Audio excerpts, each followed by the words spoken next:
Una tarde cálida en Utah, miles de personas se reunieron para escuchar a un joven líder hablar. Charlie Kirk estaba sentado en el campus, desafiante y seguro, respondiendo preguntas bajo el sol. De repente, un ruido seco desgarró el aire.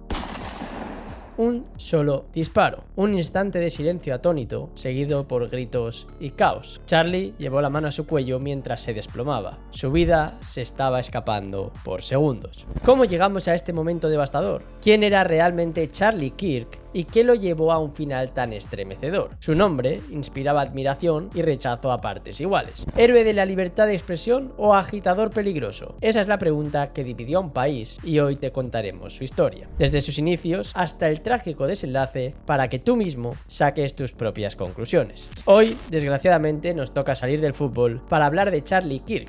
Bienvenido a las historias de Venom. Charlie Kirk nació el 14 de octubre de 1993 en Arlington Heights, Illinois, un suburbio de Chicago. Creció en el seno de una familia acomodada. Su padre, Robert, era arquitecto. Incluso participó en la construcción de la Torre Trump en Nueva York y su madre, Kimberly, fue agente de bolsa antes de convertirse en consejera de salud mental. En casa se respiraban valores moderadamente conservadores. Su padre había donado a la campaña de Mitt Romney en 2012, por ejemplo, pero nadie imaginaba cuánto más lejos llevaría Charlie esos ideales. Desde muy joven mostró un carácter inusual. En la secundaria, mientras otros chicos pensaban en videojuegos o bailes de graduación, Charlie devoraba libros de economía y biografías de Ronald Reagan. Sus compañeros de clase luego lo describieron como alguien grosero, arrogante y con un complejo de superioridad. Tal vez esa confianza temprana en sus ideas lo hacía chocar con otros adolescentes, pero también fue el combustible de su meteórico ascenso. Con apenas 17 años dio sus primeros pasos en la arena pública. ¿Puedes creer que a esa edad ya estaba escribiendo artículos políticos? Pues sí, en 2010, durante su último año de instituto, Charlie publicó un artículo denunciando supuesto sesgo liberal en los libros de texto de historia de su escuela. Aquella pieza, publicada en el portal Breitbart News, llamó la atención de medios conservadores nacionales. Imagina a un chico de 17 años apareciendo en Fox Business para hablar de política. Pues Charlie lo logró. Esa primera aparición en televisión fue el pistoletazo de salida de su carrera. Quedó claro que tenía dotes de comunicador. Hablaba con soltura, debatía sin miedo y disfrutaba enfrentándose a opiniones contrarias. No era el típico joven callado de los suburbios. Algo distinto ardía dentro de él.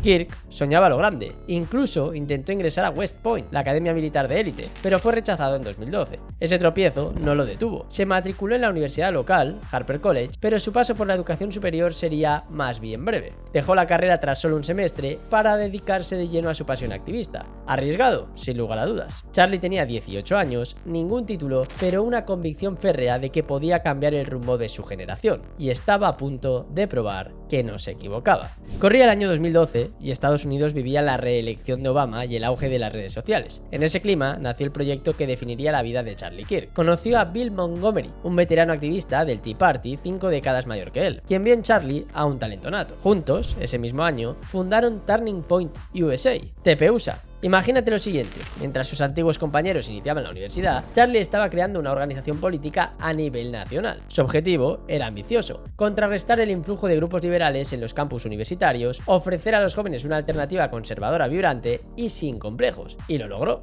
Con carisma y mucha audacia, Kirk se convirtió en el rostro público de TPUSA. Viajaba por todo el país, instalaba mesas de debate libres bajo el lema Prove Me Wrong, que significaría algo como demuéstrame que estoy equivocado, y retaba a discutir a quien se acercara. Esta estrategia de confrontación directa en campus típicamente liberales rápidamente lo hizo famoso. En la convención republicana de 2012, un jovencísimo Charlie conoció al millonario Foster Friess, uno de los grandes donantes conservadores, y lo convenció de financiar su causa. Ese encuentro fue clave. Con apoyo económico, TPUSA despegó como un cohete, y en poco tiempo, Charlie había tejido una red de megadonantes y aliados políticos impresionante. Los medios destacaban cómo había convertido su organización en una maquinaria mediática bien financiada, respaldada por poderosos empresarios de la derecha. Bajo su liderazgo, TPUSA creció más allá de los campus, organizó conferencias masivas, entrenó a miles de voluntarios y sí, llegó a tener un presupuesto millonario. Para 2020, TPUSA reportaba ingresos de cerca de 39,2 millones de dólares. Charlie, a sus veintitantos años, ya ganaba un salario de ejecutivo. Pasó de cobrar 27.000 al inicio del proyecto a cerca de 300.000 dólares anuales e incluso adquirió un condominio de lujo valorado en 850.000 dólares en Florida. Se había convertido en millonario millonario antes de los 30, algo impensable para aquel adolescente que unos años atrás vendía galletas en la escuela para una recaudación benéfica. Este éxito financiero también despertó algunos recelos. Algunos se preguntaban si TPUSA realmente ayudaba a los jóvenes conservadores o si era más bien un trampolín para la fama y la fortuna de Kirk. ¿Tú qué crees? Lo cierto es que a él todo esto le daba igual y seguía adelante con su plan. Entre las iniciativas más polémicas de TPUSA estuvo la creación de una lista de profesores poco afectos a la ideología conservadora. Así es,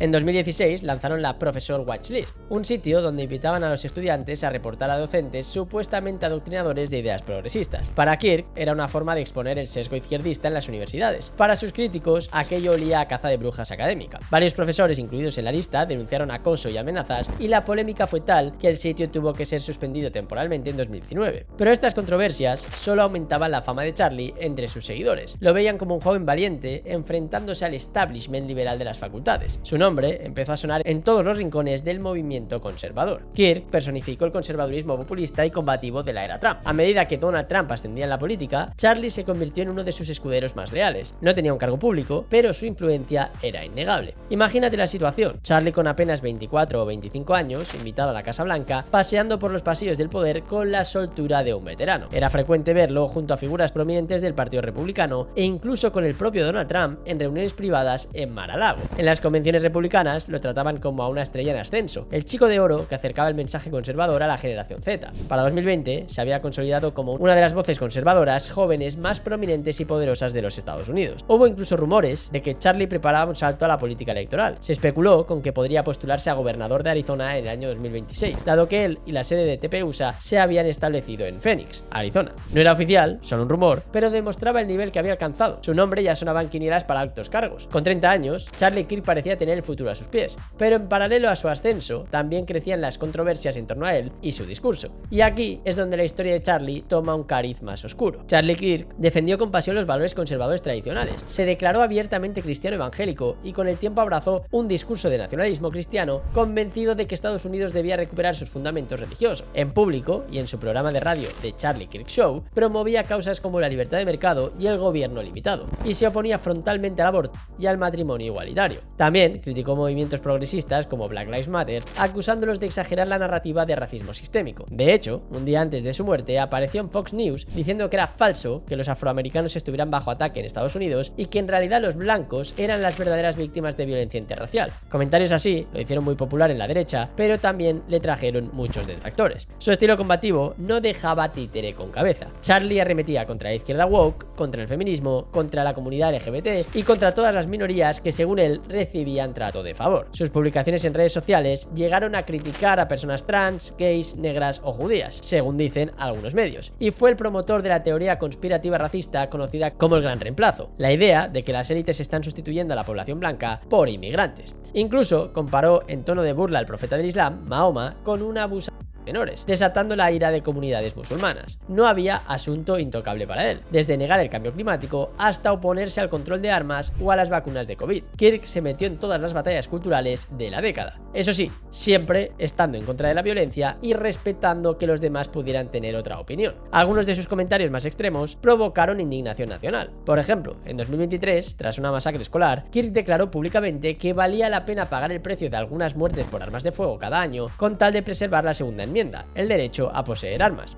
Es un costo que vale la pena para proteger nuestros otros derechos dados por Dios, afirmó sin tapujos. En otro debate, llevado al límite de una hipótesis moral, aseguró que no permitiría que una hija de 10 años abortara ni siquiera en caso de violación, porque anteponía primero la vida del no nacido. Estas posturas inflexibles lo convirtieron en héroe para la derecha, pero aterrorizaron a muchos otros que lo veían como alguien peligroso porque no compartía sus ideas. En agosto de 2025, ya durante el segundo mandato de Trump, Kirk llegó a pedir mano dura militar, aplaudió que el presidente enviara fuerzas federales a Washington y sugirió que se debería ocupar militarmente otras ciudades estadounidenses para controlar el crimen. Y quizá uno de sus momentos más virales fue cuando le dio un consejo no solicitado a la superestrella pop Taylor Swift. Al enterarse de que Swift se comprometió en matrimonio, Charlie le dedicó unas palabras en su programa. Espero que esto la haga más conservadora y que a partir de ahora rechace el feminismo. Llegados a este punto, Charlie era amado y odiado con igual intensidad. Sus admiradores lo aclamaban como un paladín de la libertad de expresión y de los valores cristianos tradicionales. Líderes de la derecha, tanto en Estados Unidos como en otros países, estadounidenses lo elogiaban. Boris Johnson, por ejemplo, ex primer ministro británico, lamentó públicamente su muerte como la pérdida de un gran defensor de la libertad de la palabra. Para millones de jóvenes conservadores, Kirk demostraba que se podía ser joven y a la vez profundamente patriota y religioso y profundamente estudioso, sin tener que avergonzarse por ello. Montaba enormes conferencias patrióticas con estética de concierto de rock, lanzaba gorras al público y hacía sentir a sus seguidores que formaban parte de un movimiento alegre y combativo. Pero sus detractores tenían una visión totalmente opuesta. Organizaciones de derechos civiles lo acusaban de difundir discursos de odio. Decían que bajo la bandera de la libertad de expresión, Kirk en realidad buscaba silenciar a quienes no pensaban como él. Por ejemplo, listando profesores peligrosos o incitando a campañas en contra de los LGTBI. Muchos lo encuadraban dentro de la extrema derecha o incluso dentro del alt-right. Sus críticos señalaban la ironía de que se presentara como un mártir de la tolerancia, cuando con frecuencia sus palabras despreciaban a minorías y adversarios políticos. Charlie Kirk, para bien o para mal, se había convertido en símbolo de la polarización. Y la polarización, como veríamos, tiene consecuencias. Pero volviendo a finales de 2020, con Trump derrotado en las urnas, Kirk no bajó el tono, al contrario, redobló esfuerzos para denunciar que la elección había sido fraudulenta. Usó sus plataformas para amplificar la teoría de Trump de que le robaron la victoria en 2020. Este activismo frenético lo llevó a involucrarse en uno de los episodios más tensos de la historia reciente, el asalto al Capitolio el 6 de enero de 2021. Días antes, Charlie orgullosamente anunció en Twitter que su organización Turning Point Action había fletado más de 80 autobuses llenos de patriotas rumbo a Washington para la gran manifestación en apoyo a Trump. Luego se supo que en realidad fueron unos 7 autobuses con 350 personas, pero la intención que tenía era esa. Kirk estuvo allí alentando a la multitud el 5 de enero, y si bien al día siguiente él nunca entró en el Capitolio, su nombre quedó asociado a ese trágico evento. Tras la insurrección fallida, negó que se tratara de un intento de golpe de estado, dijo que los violentos eran excepciones y no la norma entre los trumpistas. Aún así, el Congreso puso la lupa sobre quienes movilizaron a la gente ese día. Cuando fue citado a declarar ante la comisión investigadora de la Cámara de Representantes, Charlie se amparó en la quinta enmienda para no autoincriminarse. Una decisión legalmente entendible, aunque para muchos significó que tenía algo que ocultar. La investigación reveló que una caudalada donante, Julie Francery, había donado 1,25 millones a grupos de Kirk para financiar la movilización del 6 de enero y que incluso se le pagaron $60.000 a Kimberly Guilfoyle, que es la nuera de Trump, por dar un discurso movilizador aquel día. Todo esto pintaba a Charlie Kirk como uno de los operadores clave tras bambalinas en la era Trump. Tenía apenas 27 años en ese momento, pero jugaba en las grandes ligas de la política, codeándose con figuras de mucho mayor rango y de mucha mayor edad. Tras esos agitados años, cualquiera pensaría que Kirk iba a bajar el perfil, pero no fue así. En 2023 y 2024 siguió con sus giras de conferencias lanzando nuevas iniciativas, por ejemplo, el Turning Point Faith para pastores e iglesias, llevando su cruzada a las comunidades religiosas. Nunca abandonó el espectáculo. Era consciente del poder de una buena puesta en escena, de una frase incendiaria y de un buen titular. Y así es como llegamos a 2025. Trump había vuelto a la presidencia tras ganar las elecciones de 2024 y Charlie estaba exultante, sintiendo que su labor había contribuido a ese regreso. Entonces, con Trump de nuevo en la Casa Blanca y la derecha envalentonada, Charlie emprendió una nueva gira nacional llamada American Comeback Tour. Iba a visitar al menos 15 universidades en distintos estados para llevar su mensaje directamente a los jóvenes del campo. Era como volver al origen, a esas giras universitarias donde todo empezó para él, pero ahora con fama y polémica a cuestas. La gira prometía debates encendidos en plena plaza universitaria y precisamente así inició. El 10 de septiembre de 2025, Charlie Kirk llegó a la Universidad del Valle de Utah, en Orem, para la primera parada de su tour de regreso. Desde días antes ya había controversia. Cerca de 1000 personas firmaron una petición en línea pidiendo a la universidad cancelar su presentación, alegando que su retórica era odiosa. Las autoridades académicas se negaron, citando la libertad de expresión y el intercambio de ideas. Aquel mediodía, unas 3000 personas se congregaron en un patio al aire libre de ese campus universitario. Había tensión en el ambiente. Algunos asistían como seguidores entusiastas de Kirk, otros como estudiantes críticos dispuestos a desafiarlo con preguntas difíciles. Había 6 agentes de policía vigilando el evento y Charlie incluso llevaba su propio equipo de seguridad privada. Nadie esperaba violencia a plena luz del día, pero estaba claro que no era una charla cualquiera. Charlie apareció en escena sonriente y confiado. Se sentó en una silla detrás de una mesa con el rótulo Prove Me Wrong y comenzó la sesión de preguntas y respuestas en su formato favorito. Varios jóvenes formaron fila para debatir con él. Testigos luego contarían que en ese momento Charlie discutía acaloradamente con un estudiante sobre los tiroteos masivos y las personas transgénero en los Estados Unidos. Y justo entonces ocurrió. A las 12:10 de la tarde se oyó un disparo seco y potente. La bala viajó veloz desde la distancia e impactó en el cuello de Charlie Kirk. Sus ojos se abrieron con sorpresa y dolor. Llevó instintivamente la mano a su cuello, de donde brotaba sangre, y cayó de su silla en el acto. Durante un segundo eterno, nadie entendía lo que pasaba. Después, el pánico, gritos, gente corriendo para cubrirse, algunos agachándose junto a Charlie para intentar ayudarlo. Imagínate estar allí, corazón acelerado, sin saber de dónde vino el tiro ni si habría más, y en medio del caos, su esposa Erika, que estaba entre el público con sus hijos, corrió hacia él desesperada. Los guardias de seguridad la cubrieron huyeron, la policía trató de dispersar a la multitud, pero Charlie no respondía. Había perdido mucha sangre rápidamente. Lo subieron a una camilla y lo llevaron de urgencia al Hospital Regional Timpanogos, pero este traslado sería en vano. La noticia corrió como la pólvora por todo el país esa misma tarde. Han disparado a Charlie Kirk. Muchos no se lo creían. Charlie Kirk, el guerrero de las redes y conferencias, asesinado. Sonaba imposible. Las primeras horas reinaron la confusión y las teorías. Algunas voces conservadoras de inmediato señalaron a la izquierda radical por incitar al odio contra Kirk. Por otro lado, increíblemente, hasta hubo un rumor descabellado en Twitter sugiriendo que el atacante podría ser un ultraderechista encubierto,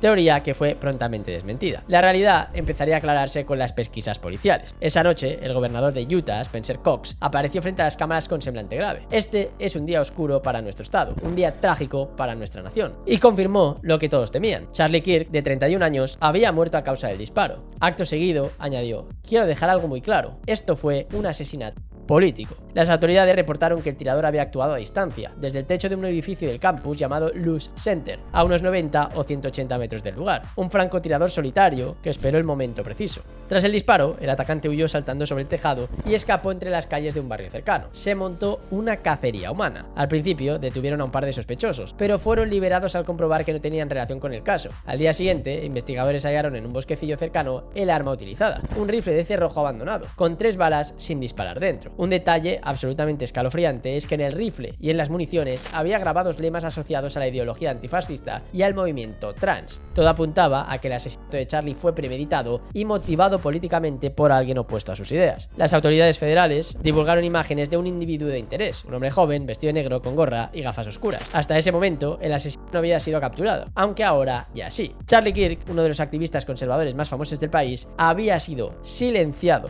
literalmente, a tiros en pleno acto público. La muerte de Charlie conmocionó a Estados Unidos. Hubo vigilias multitudinarias tanto en Utah como en Arizona, donde él residía. La misma noche del 10 de septiembre, cientos de personas espontáneamente se congregaron frente al hospital donde fue declarado fallecido. Velas encendidas iluminaban la noche. La gente sostenía banderas estadounidenses y rezaba en círculo. Era imposible no emocionarse ante estas escenas. Más allá de las diferencias ideológicas, se había cometido un acto de violencia política desgarrador. La jornada siguiente estuvo marcada por pronunciamientos de alto nivel. El presidente Donald Trump, quien en ese momento ocupaba la Casa Blanca, ordenó izar todas las banderas a media asta en honor a Charlie Kirk. Además, anunció que otorgaría póstumamente a Charlie la Medalla Presidencial de la Libertad, el mayor honor civil en Estados Unidos, como reconocimiento a su trabajo. Trump publicó un mensaje en su red Truth Social lleno de elogios personales. Dijo que Charlie era grandioso, incluso legendario, y que nadie entendía el corazón de la juventud estadounidense mejor que él. Y además, dijo que había sido amado y admirado por todos, especialmente por él. El presidente también grabó un discurso televisado desde la oficina oval, visiblemente afectado, calificando el asesinato como un momento oscuro, muy oscuro, para los Estados Unidos. Charlie dejó tras de sí a su esposa Erika y 2 hijos pequeños, de apenas 3 años y 1 año de edad, que habían estado allí, a metros de él, cuando todo ocurrió. Es difícil imaginar el peso de ese momento para su familia. Erika, quien también es conocida por su trabajo como podcaster cristiana, publicó días después en Instagram una foto de Charlie cargando a sus niños con un mensaje de fe y dolor. El cielo ganó un alma valiente. Dejemos que Dios escriba el resto de esta historia. Y en fin, la historia de Charlie Kirk es en efecto la historia de una época convulsa y preocupante. Un joven que empezó vendiendo ideas conservadoras en campos liberales y terminó convirtiéndose en símbolo para millones de personas, porque lo silenciaron a ti. Su vida tuvo ritmo, tensión y giros inesperados, desde la precoz fama adolescente hasta los oscuros enfrentamientos ideológicos que caracterizaron su carrera. Y su muerte, trágica y violenta, lo consagró ante sus seguidores como un mártir de la causa, mientras sus detractores lamentan que las diferencias políticas hayan llegado a un extremo tan brutal.